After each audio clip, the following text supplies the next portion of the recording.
just kind of give a little bit of an overview with kind of what everything we do is. So Hoplite Council with Founders Classical Academy of Shirts. We are the parent organization dedicated to supporting Founders Classical Academy through fundraising and volunteering. Basically, we're the group that goes out.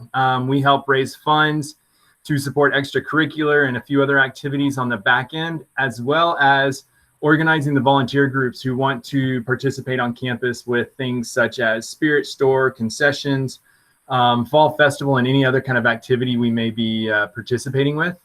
So we are where you guys want to come to when it's time to volunteer, and for fundraising as well too. So we are a nonprofit 501c3 organization. We have no membership fees, and we serve at the pleasure of the headmaster. What that means is we are dedicated to the school itself. A lot of parent-teacher associations or parent-teacher organizations kind of filter information up to the school with requests. We like to think of it as we come from the school down to everybody else. So that's where that statement of "we serve at the pleasure of the headmaster" comes from.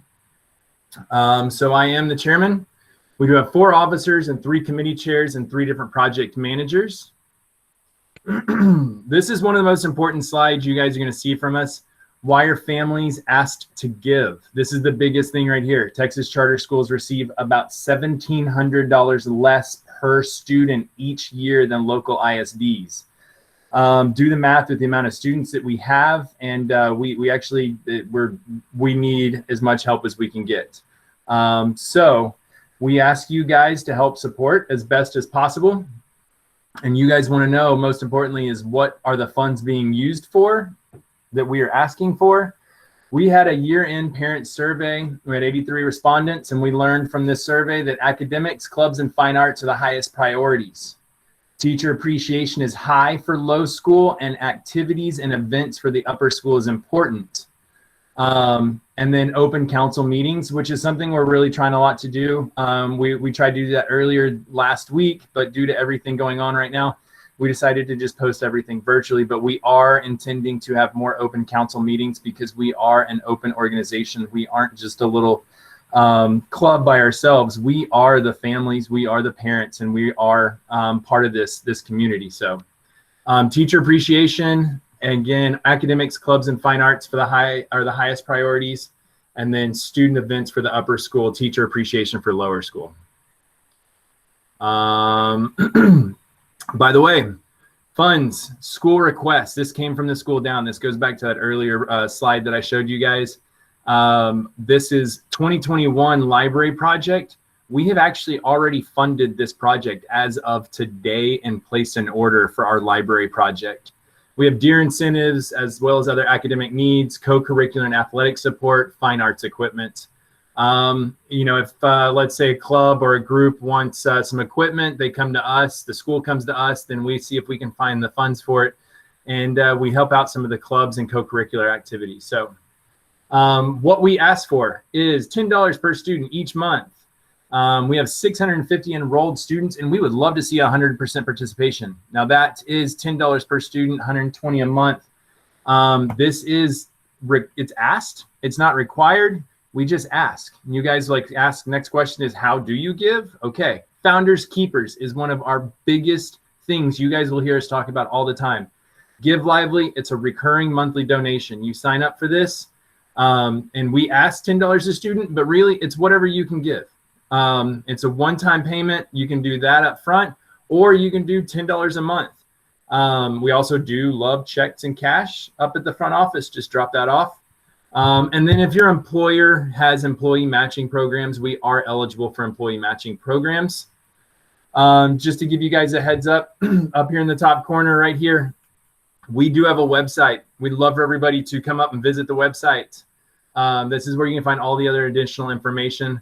But Founders Keepers is a really big one for us. By the way, Carline VIP, this was another giveaway or another fundraiser we did. We've already done 2 passes, and I would like to announce the winners. Fall winners, Nicole and Arturo Perez and Amanda Terrina, winners for the first 2 passes that we gave away.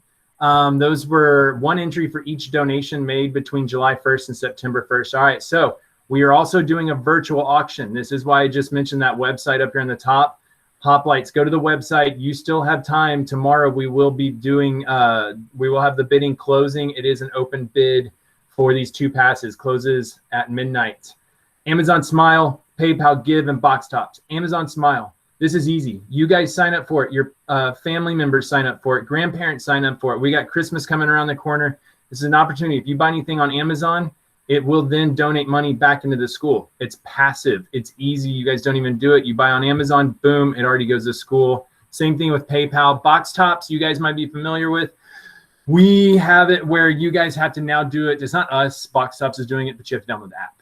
If you guys have problems with downloading the app, let us know. We have other volunteers that will scan the Box Tops for you guys. So other opportunities, Penny Wars, bricks, our donations. And if you're a business owner and you would like to sponsor stuff, we do have other opportunities to donate.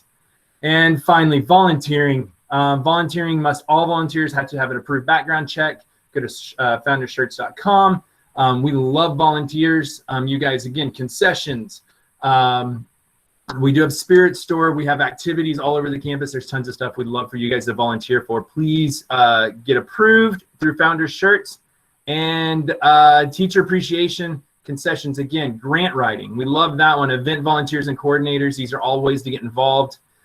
Council news and more information, fcahoplites.org. Sign up for our e-newsletter and follow us on Facebook or Instagram.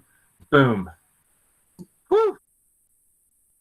Okay, so we talked a little bit about how we educate for liberty, and we begin this mission in kindergarten with a focus on literacy and numeracy. So our crest shows the 7 liberal arts areas, and that's what we have all the way through our curriculum. We use a phonics program in Singapore Math in K7, and so your 6th and 7th graders are actually using that material right now, and it builds on a strong understanding of phonics instead of just sight words, math comprehension, and proficiency, and we'll talk about that in more detail. Typically, our kids are about a grade level above where other schools are learning, so that can be challenging for some students, but we have ways to really get them to where they need to be. We introduce students to classic literature, and we're going to talk about that. We use stories to teach them virtue. We teach history instead of social studies, and then we teach science as a sense of wonder, so we'll also go through that. One of our main things is we use primary sources. We use the Constitution, Euclid's Elements, all these different primary sources that really teach the students what the way was before we wrote textbooks. And then we teach them to ask the right questions. Mr. Henderson is going to talk to us about literature.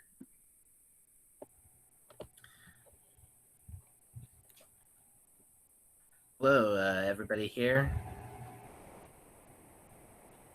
Can I be heard? Is it working?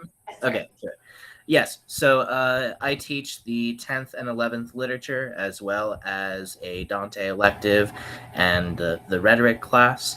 And our approach to literature is obviously to have us read great works, primarily, and it is to look at them from the perspective of them as art, and as art that participates in the true, the good, and the beautiful. So we're looking for, what is this literature for? What does it tell us about human nature? What does it tell us about how to live as human beings, as well as what does it tell us these things as art? So what is art? What are the tools of art? How does one learn to be an artist? And what does that have to do with being human? Thank you very much, Mr. Henderson. Mr. Totes will speak to us about our history program briefly. Hi there. Assuming everyone can hear me. My name is Mr. Totes. As Ms. Hunt said, I'm one of the history teachers here. This year, I'm teaching 9th and 12th grade history specifically. So our 9th graders are doing their ancient history this year. Beginnings of civilization all the way through the end of the Roman Empire. And then with the 12th graders, we're covering the modern world. So They're just finishing up the French Revolution right now, and we're going to be taking that all the way through the fall of the Berlin Wall. So almost very close to present day, at least in historical terms. I also work with Mrs. Cantor, Ms. Davis, Ms. Slaughter, a number of other teachers participate in our history program as well. So our history program is different from the social studies program that's run at many public schools. We believe that history is both a practical part of the education as well as an education of the soul. So as you can see on that slide, on the one hand, we do want to instruct all of our students in the foundations of the Western world, the story of how the Western world became what it is today. But we also believe that the study of history is a study of virtue in the human being, a study of all the good and all the bad that is possible for mankind. So it is our hope that the study of virtue has become, the study of history is actually a study of the soul and a development of virtue in the students, which is very different from the way it is taught at most institutions. So Ms. Shandersky is here to speak with us about science. Hi, good evening. I'm Ms. Shandersky. I'm one of the science teachers here at Founders, and we have a very rigorous science curriculum that is constructed to really create a sense of wonder in our students. We are trying to create a scientific mind so that students can analyze the world around them. And we do this through a lot of hands-on laboratory experiments. From 6th grade all the way up to 12th grade, students are in the lab probably 2 or 3 times a month. So they are constantly in there engaging in activities that meld the content that they're learning in the classroom with a hands-on experience. In our high school, we're currently offering 5 different science courses. We have biology in 9th grade, chemistry in 10th grade. We have physics in 11th, and this year we are offering AP biology for students to be able to potentially receive credit at a college. We also have an elective of environmental science, which is very exciting. So we're very happy to have your students with us, and we look forward to educating them in all subjects, including science. Thank you very much, Ms. Shandersky. Okay, I'm going to speak to math. This is my favorite, so I get to do this one. In our curriculum, we start with pre-algebra in 7th grade. Our 8th graders take Algebra 1. There's some exceptions to that when they come into high school. We obviously put them where they need to be. And then we do require our students to take math every single year, all the way through senior year. And if they start with us in Algebra 1 in 8th grade, they end up with 5 high school math credits. And their last one is an AP calculus credit. We would love to offer statistics. We haven't had enough interest in that yet, but that is one we would like to offer senior year in the future. Our math curriculum really teaches students to be problem solvers and critical thinkers. We're not just teaching them rote memorization, so that when they go out into the world, they've learned that there is a right answer, there is a wrong answer. Sometimes we don't know what that is, but we want to try to get there. We learn the subject of math for its own sake. We get so many kids that say, I hate math, it's not my subject. And what we try to teach them is that we really can do all of our subjects. We want well-rounded individual students. One of the things that we love about our math classes is that we're showing students the beauty in the world around them, the order that exists there.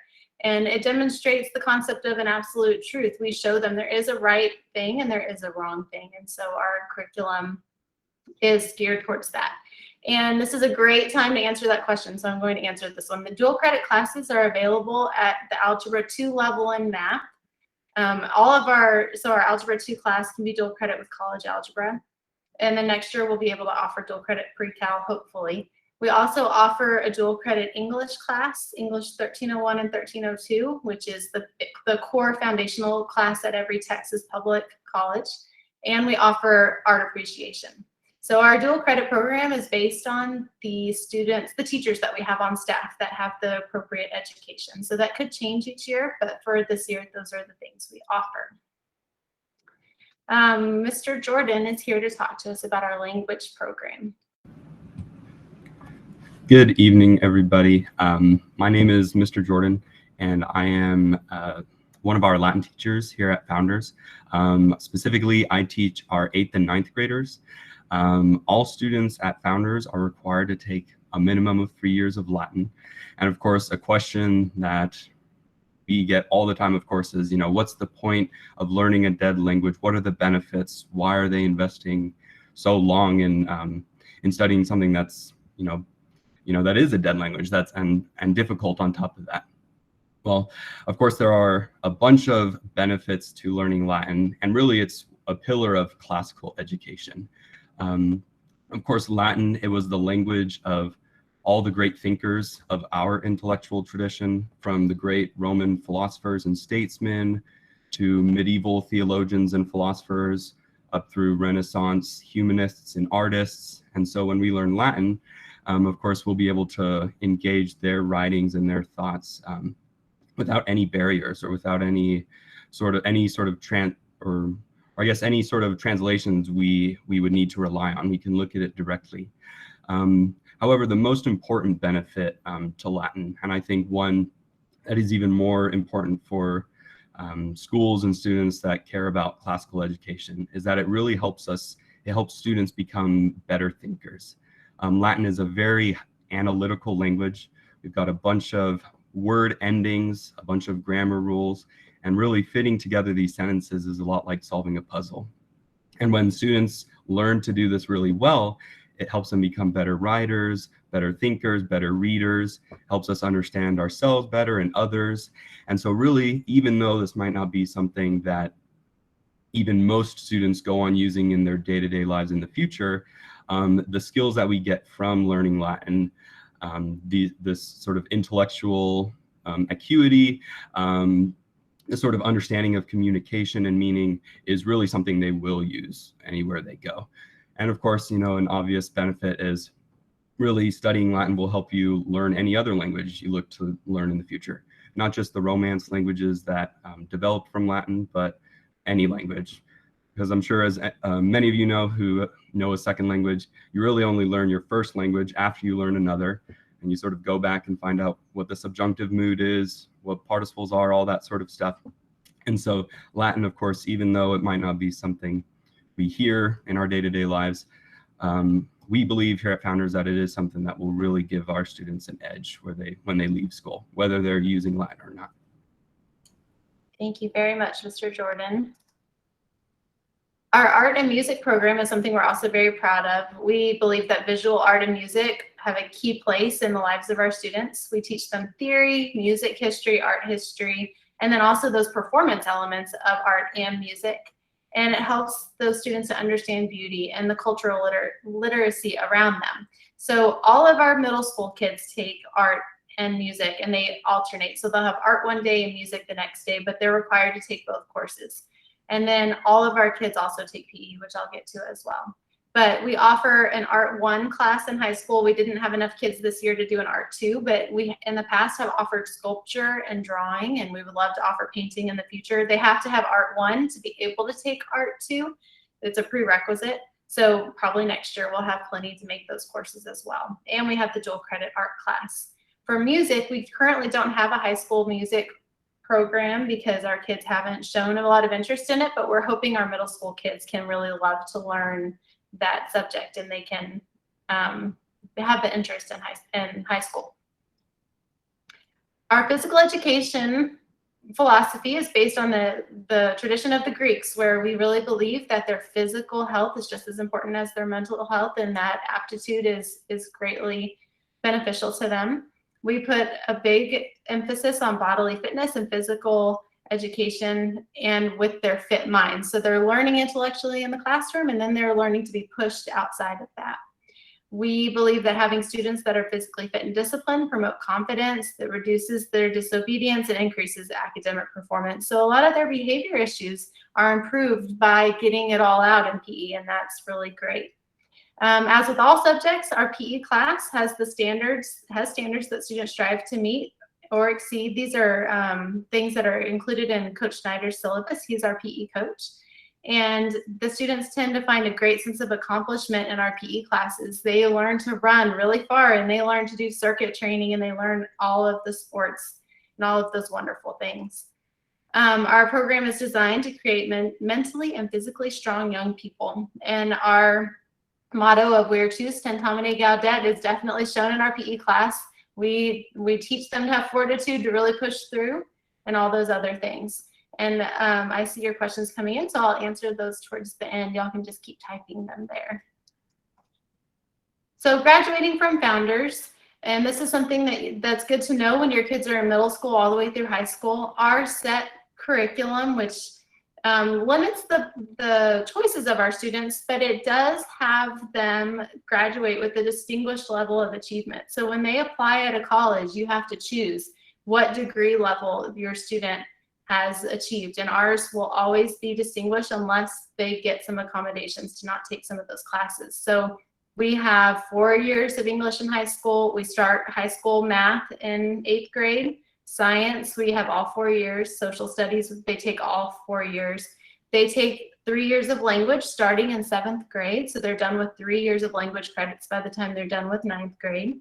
And then we have really great electives like rhetoric is a required elective in speech, but they have to take Paideia, which is the philosophy class. And then their senior year, they take a second philosophy class. And actually, we've changed the name of that course to moral philosophy. So if your 9th grader is in moral philosophy, that is what that is. We teach them logic and then composition, how to write. We have electives like Shakespeare, environmental science, personal finance. We have several different ones, and they change each year depending on what teachers we have that are available to teach. So the downside is that the kids don't get a lot of choices, but the upside is that they're taking these very rich classes with their peers that really are building the virtue inside of them. And so we have a college advisor for the first time this year.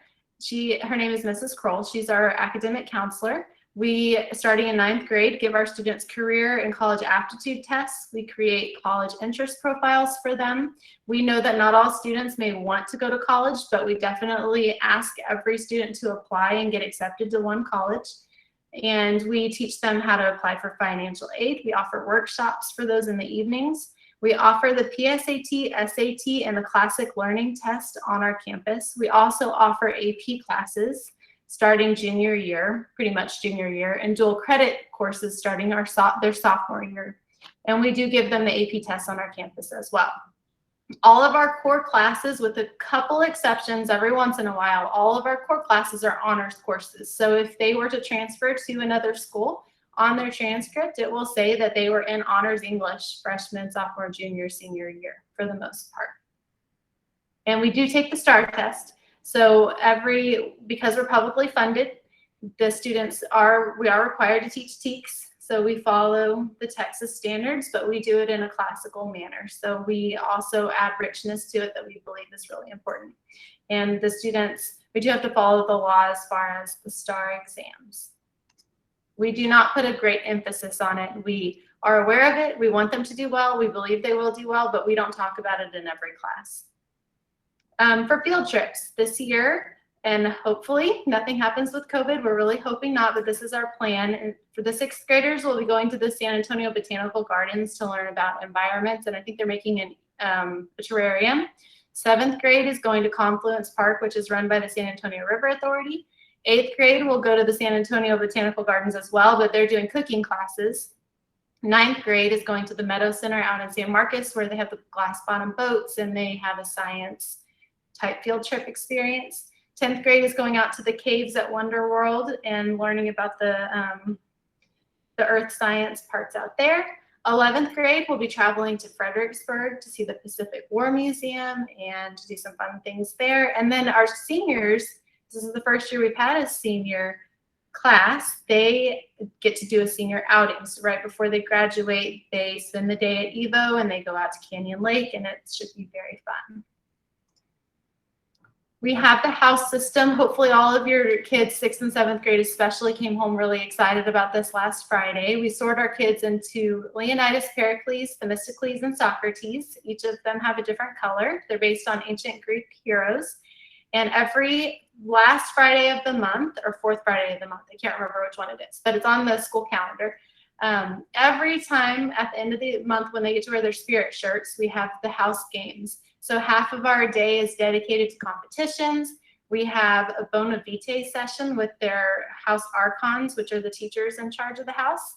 And they will learn about the virtue of the month using a Socratic discussion or a short story of some kind. And it's really great. It's how we can really give them a less formal way to talk about the things that are going on. Through the house system, they do service projects to earn points. And at the end of the year, we have a winner, and that winner gets to wear their house shirts. I believe it's every Friday. Don't quote me, I can't remember, but I think it's every Friday they get to wear their house shirts the next year if they won the year before.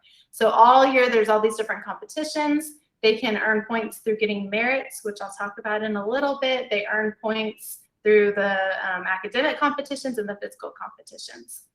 We have house heads and a sergeant of arms and a secretary for each house, so the students get a chance to run for a position. And then those guys are also part of the student government. So as you know, we have a dress code and we have uniforms, and we do cite our students if they don't show up in uniform, and sometimes we have to send them home. We really believe that the dress code helps create a sense of belonging and equality for our students, so we do enforce it. Sometimes we give a little more grace on some things as we're trying to work with them, but in general, we really need them to be in dress code. They should always be in uniform when they're on campus, except for certain events like movie nights and things. We'll let them know they can wear regular street clothes.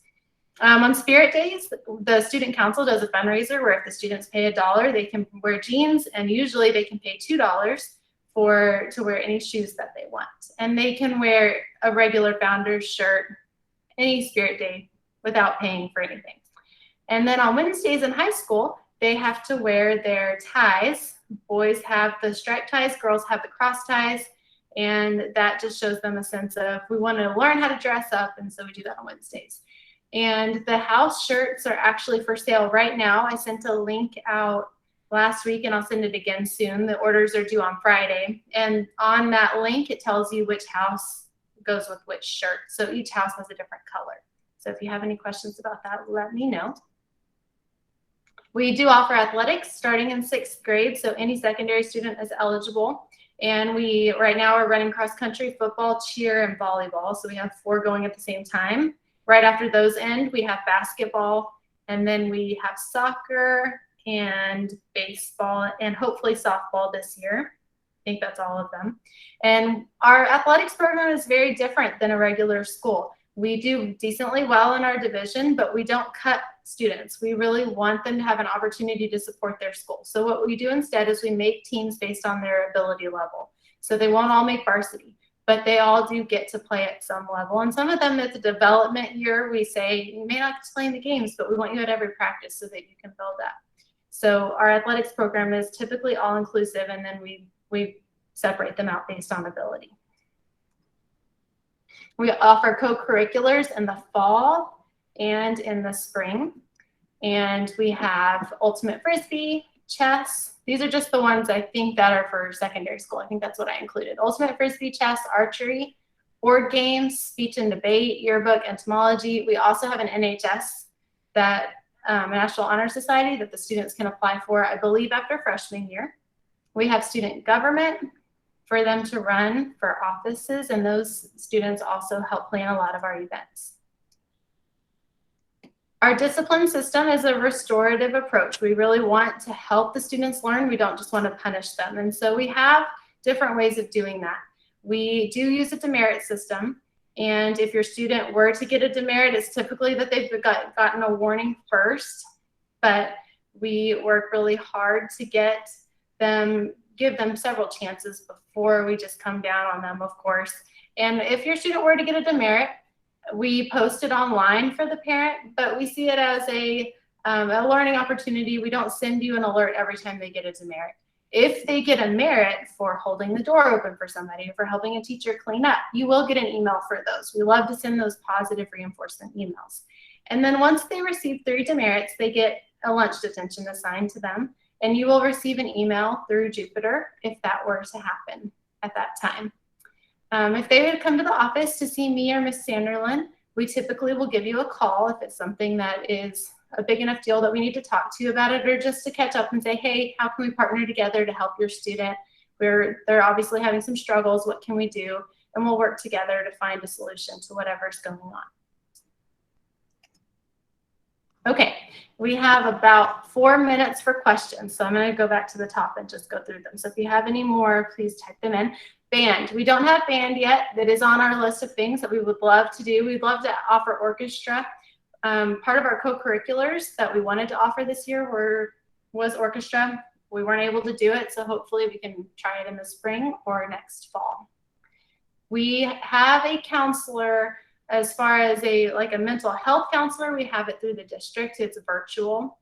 And we have an academic counselor that helps to make sure they're on track for graduation and that they're in the right classes. I know Land's End takes forever. They're really backordered. It's very frustrating, but it's part of the deal. We have NHS available starting in 10th grade. We have not offered a junior NHS, but I think that's a great idea, and that's something that would be great to offer in the future. So we just have to have a teacher sponsor, and we have to make sure it suits our mission. I think it would. So that's something that we would love to offer in the future. The sports, I believe, all start in 6th grade. I want to say baseball is only high school because of the amount of things that the amount of equipment that's needed, but I think the rest of them are also middle school. Okay, so I have 3 minutes. Does anyone else have a question?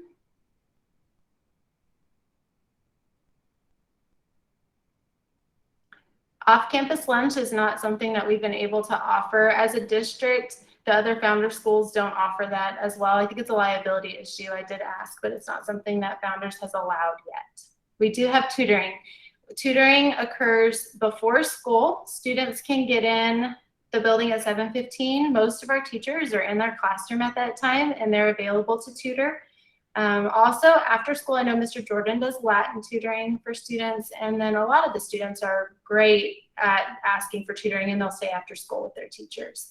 Pericles has one every year for the house system, every single year.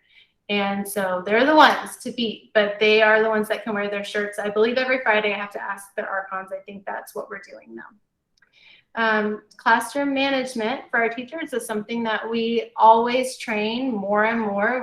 We're all people, so we're not all perfect, and we will always be improving. Our teachers are expected to hold a structured class where the students' time is used wisely, which often will take away behavior issues.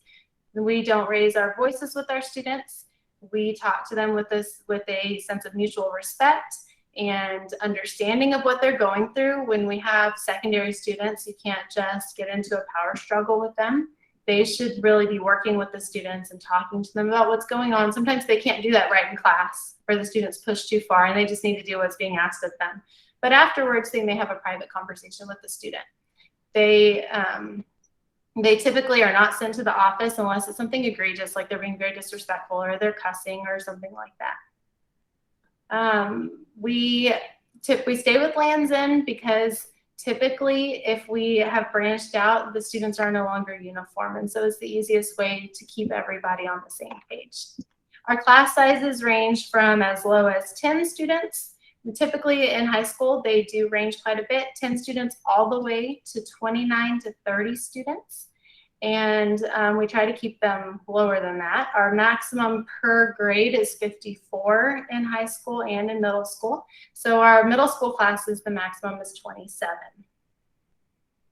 And then the priority wait list is just depending on who comes in and out. So there's really no telling. We're never really sure how long it'll take, but we try to offer those seats as soon as we have them. Okay, it looks like we're out of time. I really appreciate everyone coming today. Please shoot me an email if you have any additional questions. We're always happy to help you out, and I'm usually pretty quick to respond. So send me those emails. I'm happy to answer, and have a great evening. Thank you.